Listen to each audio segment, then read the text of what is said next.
Résumé du livre Le pouvoir de la pensée de Henri Thomas Amblin. Bienvenue sur Savoir éclairé, votre source d'inspiration pour éveiller votre conscience et transformer votre vie. Aujourd'hui, nous allons explorer un livre fondamental, Le pouvoir de la pensée de Henri Thomas Amblin. Un ouvrage qui nous enseigne comment nos pensées façonnent notre réalité.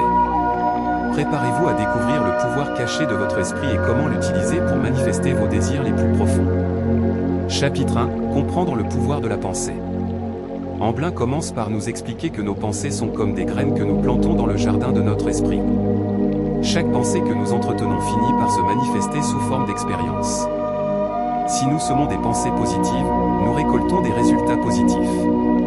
Si, en revanche, nous laissons des pensées négatives dominer, nous attirons à nous des situations et des circonstances négatives. Exemple pratique. Prenons l'exemple d'une personne qui souhaite réussir dans sa carrière. Si elle nourrit constamment des pensées d'échec ou de doute, elle finit par attirer des situations qui confirment ses croyances. En revanche, si elle remplace ses pensées par des affirmations positives, comme « je suis capable et compétent », elle commence à manifester des opportunités qui l'amènent vers le succès. Chapitre 2, Le pouvoir de la confiance en soi. Amblin nous rappelle que la confiance en soi est essentielle pour activer le pouvoir de la pensée. Il souligne que nous devons avoir foi en notre capacité à réaliser nos objectifs. Cette foi agit comme un aimant qui attire vers nous les ressources, les personnes et les situations nécessaires pour accomplir nos rêves. Exemple pratique. Supposons que vous souhaitiez lancer une nouvelle entreprise.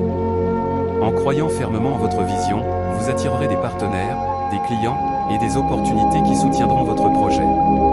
Vous devez vous voir déjà réussi, sentir cette réussite et agir en conséquence.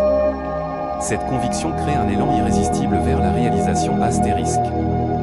Chapitre 3, Comment contrôler ses pensées. Un aspect clé du livre est l'importance de contrôler ses pensées.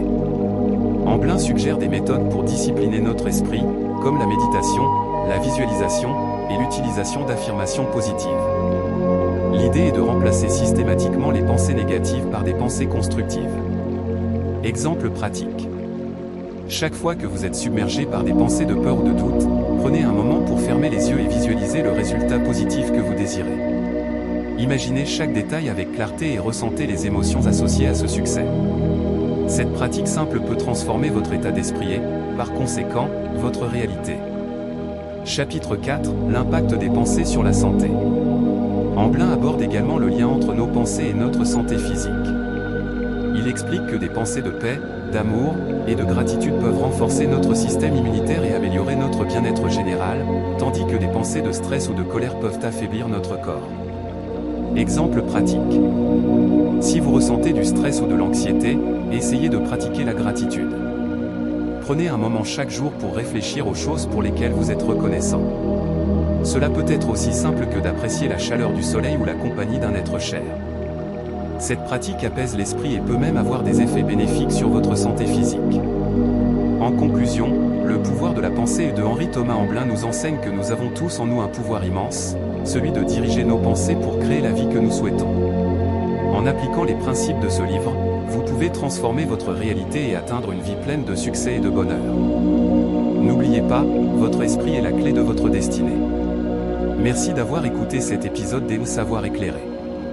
Si vous avez trouvé cette réflexion utile, n'oubliez pas de vous abonner et de partager avec vos amis. Restez connectés pour plus de contenu inspirant, et souvenez-vous, vos pensées sont vos plus puissants alliés.